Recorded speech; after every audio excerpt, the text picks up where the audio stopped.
오늘은 태음인이 잘 걸리는 병이 어떤 것들이 있는지에 대해서 소개를 해드리겠습니다. 일단 오늘 태음인에 대한 얘기인데요. 태음인은 타고난 품성이 있어요. 희성이라는 것들이 있는데 이 희성이라는 게 주변 사람들을 잘 챙기는 그런 품성이에요. 여기도 잘 챙기고 이렇게 좀 넓게 잘 챙기는 그런 품성을 가진 사람을 태음인이라고 보고요. 그런 품성 때문에 간대 패소한 특징이 있는 사람들을 이제 태음인이라고 합니다. 이제 이 간대 패소가 뭔 뜻이냐면은 간대하다는 거는 기획대사 이런 것들이 뭐 에너지를 이렇게 순환시킨다든지 뭐 호흡을 잘 순환시킨다든지 수분이 잘 순환된다든지 이런 것들을 말해요. 이 기획대사가 축적이 좀 항진되는 그런 스타일이에요. 그리고 반대로 발산하는 능력이 좀 떨어져요. 그렇다 보니까 안에 뭐가 자꾸 쌓이는 체질입니다. 어떻게 보면은. 그래서 이런 것들을 한의학에서는 스불증이라고 하는데 상대적으로 습이란 거는 몸에 수분이 정체가 돼가지고요. 이런 것들이 좀 붓고 이렇게 쌓인 그런 형태를 말하는 거고요. 울자는 꽉 막혀있고 뭔가 울체되어 있는 꽉 막혀있는 그런 형태예요. 이제 그런 것들이 막혀가지고 뭔가 여러 가지 병증이 나타나는 그런 경향이 있습니다. 일단은 허증이랑 실증을 좀 나눠볼 수 있는데 일단 허증 같은 경우는 뭐 폐허증 이런 게 잘 생긴다고 보고요. 폐조증이라고 이 폐허증이 좀 오래되면은 폐가 건조해져요. 그래서 그런 게 좀 잘 생기고요. 이 사람들이 타고난 뭐 겁심이라는 것 때문에 이제 심허한 증상들이 좀 많이 생기고요. 실제로 가면은 간에 열이 쌓여요. 계속 축적되다 보니까 몸 내부 간 쪽에 이제 독소나 이런 것들이 막 쌓이는 거예요. 그래서 그걸 간열증이라고 하고요. 일단 하나하나씩 소개를 해드리면은 폐허증 같은 경우에는 맨 처음에 기획의 발산이 좀 이루어지지 않아요. 뭐 에너지나 수분 이런 게 대사가 발산이 잘 안 되고 안에 좀 쌓이기만 하는 거예요. 그렇다 보니까 몸에 습이 정체된다고 표현하고요. 이제 우리 뭐 감기에 걸렸다 했을 때 감기라는 게 외부에서 이제 뭐 바이러스나 이런 것들이 침투해서 오잖아요. 그런 걸 발산을 시켜갖고 잘 해결을 해줘야 되는데 이런 게 발산이 잘 안 돼요. 그렇다 보니까 감기에 쉽게 잘 걸리고 체표 부분, 뭐 호흡기나 피부에 병증이 잘 생긴다고 보고요. 이런 것들이 오래되다 보면은 점점 체액이 속노가 돼요. 그럼 폐가 좀 건조해지는 증상이 생깁니다. 폐가 건조해지는 증상이 생길 때는 이제 뭐 마른 기침을 계속 한다든지 뭐 천식을 달고 있다든지 뭔가 호흡기 질환이 잘 떨어지질 않는다든지 보통은 감기 걸리면은 뭐 2주 내로 떨어진다고 하잖아요. 근데 이런 분들은 그냥 기침을 계속 달고 사세요.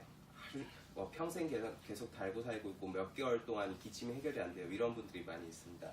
그리고 이제 심오한 증상은 태음인들이 타고나길 겁심이란 걸 타고났어요. 겁심이란 게 뭔가 좀 겁내하고 좀 새로운 걸 좀 무서워하고 불안해하고 이런 마음을 뜻하는데 그런 것들이 타고나다 보니까 이 사람들이 좀 약해지다 보면 이런 게 건강할 때는 별로 밖으로 표현이 잘 안 되는데 몸이 약해질 때는 표현이 잘 되는 거예요. 표현이 잘 될 때 이제 심오한 증상이 생긴다 하고 주로는 불안, 불면, 가슴이 두근거리는 거고요. 스트레스에 되게 취약해지고 예민해지고 이런 증상들이 좀 많이 생기는 편입니다. 자, 실증 같은 경우에는 이 사람들이 발산이 잘 안 되는 사람들이잖아요. 발산이 안 되다 보니까 안에 이렇게 뭐가 이렇게 꽉 막혀서 정체가 돼요. 정체가 오래되다 보면 이게 열로 변합니다. 이제 열이 좀 쌓이고 이제 독소가 좀 쌓이고 하다 보니까 여러 가지 증상이 생기는 거고요. 이런 열이나 독소들이 바깥 부분, 뭐 근육이나 조직, 피하 이런 데 쌓이면은 이제 상대적으로 장 기능이 좀 약해지면서 설사를 하기도 하고요. 만약에 이 겉부분보다는 속부분, 뭐 내부 장기나 이런 데 쌓이면은 이제 뭐 실질 장기라든지 위장관 이런 데가 좀 건조해지면서 변비가 좀 심해지는 그런 경향이 있습니다. 어쨌든 몸에 열이나 독소가 많이 쌓여가지고 이런 증상들이 생기는 그런 것들이 이제 간열증이라고 하고요.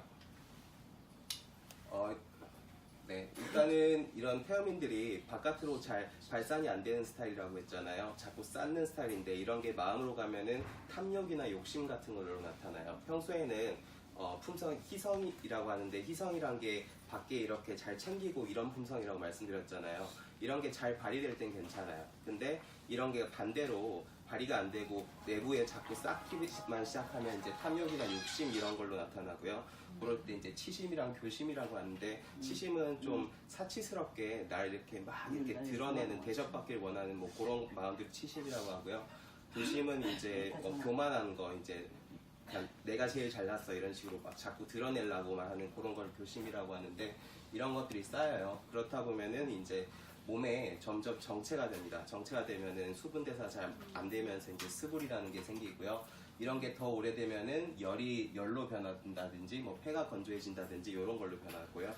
이제 각각의 쓰는 약들이 있는데 좀 정체가 시작됐다 이럴 때는 수분을 발산시키는 방법으로 이제 치료를 하고요. 주로는 뭐 마왕이라든지 의인이라든지 건율이라든지 이런 약재들을 좀 쓰게 됩니다. 그리고 속에 쌓인 열을 풀어낸다 할 때는 갈근, 이거 칡뿌리고요. 그리고 대왕 같은 이렇게 변을 쭉 내려서 열을 풀어내는 그런 약인데 이런 것들을 쓰게 되고요. 이제 만약에 폐가 건조해졌다 할 때는 윤폐시킨다고 해서 폐를 윤택하게 만드는 그런 약재들이 있어요. 주로 맹문동, 천문동, 오미자 뭐 이런 것들이 유명한 약들이고요. 양방 쪽에서 이런 열을 풀어내는 약재들은 굉장히 많아요. 해열제나 이런 거 많이 많죠. 근데 수분을 발산시키고 뭔가 윤폐시키고 이런 약재들은 잘 없어요. 그래서 만약에 양방약을 써도 잘 안 낫고 한다면은 이런 문제들 때문에 생겼을 가능성이 높죠. 그리고 아까 겁신 때문에 심오한 증상이 생긴다고 했잖아요. 주로 이런 식으로 좀 불안해하고 어쩔 줄 몰라하고 뭐 그런 증상들이고요. 주로는 용안육이나 산조인 같이 좀 달면서 내 몸을 심장을 좀 튼튼하게 만들어주는 그런 약재들을 쓰면은 많이 해결이 되죠. 이제 태음인의 건강은 이럴 때 건강하다고 하는데 일단은 태음인들은 땀이 잘 날 때 건강하다고 해요. 이제 땀이 잘 난다는 거는 수분이 밖으로 발산이 잘 된다는 뜻이고요. 이런 것들이 안 나기 시작하면은 발산이 잘 안 되니까 병이 좀 생긴다 이런 소리겠죠. 그리고 좀 마음의 건강도 굉장히 중요한데 좀 탐욕을 줄이고 좀 마음을 발산시키는 게 필요한데요. 이게 뭔 소리냐면은 이 사람들이 겉으로는 되게 대범해 보여요. 근데 속은 되게 소심하고 예민한 약간 그런 스타일이에요. 그래서 좀 남들한테 막 이렇게 잘 베풀고 하다가도 속으로는 내가 이렇게 베풀었는데 왜 저 사람들은 나한테 그런 걸 안 해주지라는 그런 예민하고 한 마음들을 좀 가지고 있는 경우가 많이 있습니다. 그러면서 화병이 생기기도 하는데요. 그럴 때 속 얘기를 좀 털어놓고 이런 것들이 필요하고요. 그리고 몸의 발산도 중요해요.